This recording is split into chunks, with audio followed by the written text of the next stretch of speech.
What you see here is the Love Mei case made for the Samsung Galaxy Note 3. It adds a fair amount to the size, overall girth, and weight of the phone. As a matter of fact, the case itself weighs about as much as the phone does. So when you put the case into, or the phone into the case, then of course you have a fair amount of weight. You've essentially doubled the weight of the phone. This case is said to be waterproof, but then the manufacturer adds the proviso that it's not really intended to be submerged. It's more for splash resistance and such. Well, what we're going to do is we're going to do a quick test. Inside this case right now is a Note 3 that was actually damaged and is non-functioning. So I placed inside the battery compartment some tissue paper, and also when we take this apart after we've run the test, we're going to be doing a very close examination and see what degree, if any, water infiltration we've had. What we're going to do is we're going to drop this into the sink, and we're going to give it about 10 seconds, and then we're going to pull it out, and then we'll do our assessment. So first, let's get a little bit of water going there so that we have a good submersion, and then we will do the test. Okay, we're going to do the actual test here. It's going to be a 10-second submerge. And oh my gosh, 1001, 1002, 1003, 1004, 1005, 1006, 1007, 1008, 1009, 1010. Oh my gosh, my poor phone, what has happened? Well, I can tell you, there is moisture infiltration. We're going to take it apart and see what else we got here. As you can see, there's some moisture infiltration here. We had a fair amount of infiltration over by the S-Pen compartment here. I'm going to have to get the screwdriver to see just what the further extent of infiltration is.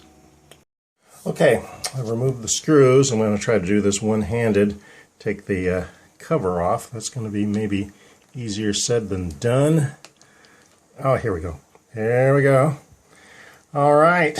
As you can see, we have water pooled right here and all over the front of the screen.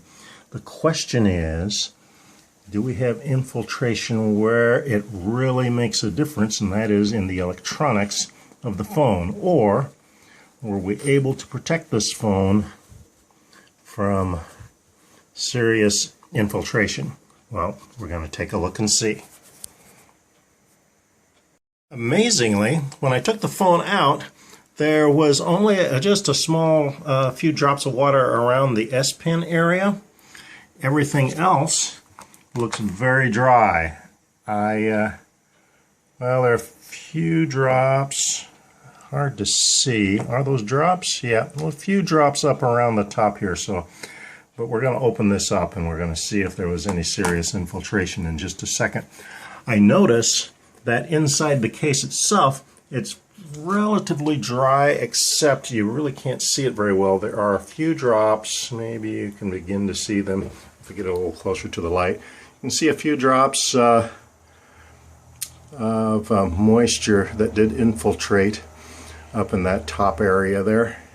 Everything else except a little bit of infiltration around the S-Pen seems to be intact.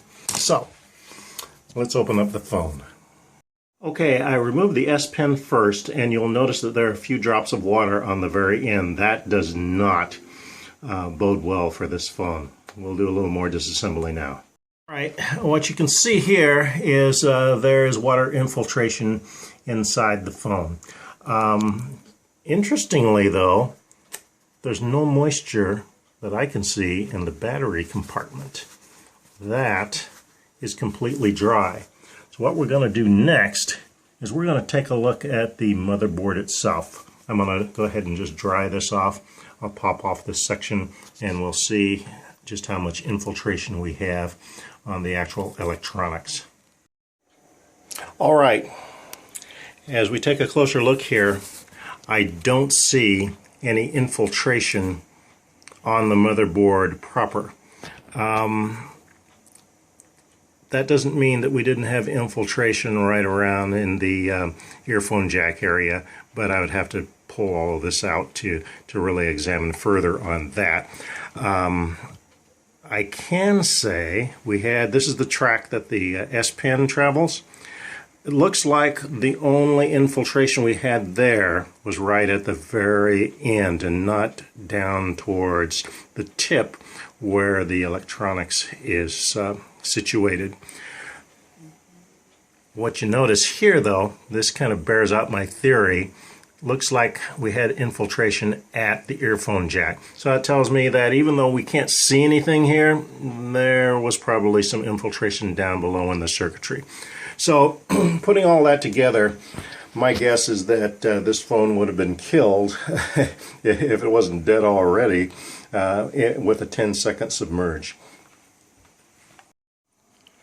So what that all tells me is that the Love Mei case is exactly as described. It's fine for shock resistance, it's fine for dust resistance, and it's probably fine for incidental splashes, perhaps a little bit more than the bare phone would be able to withstand.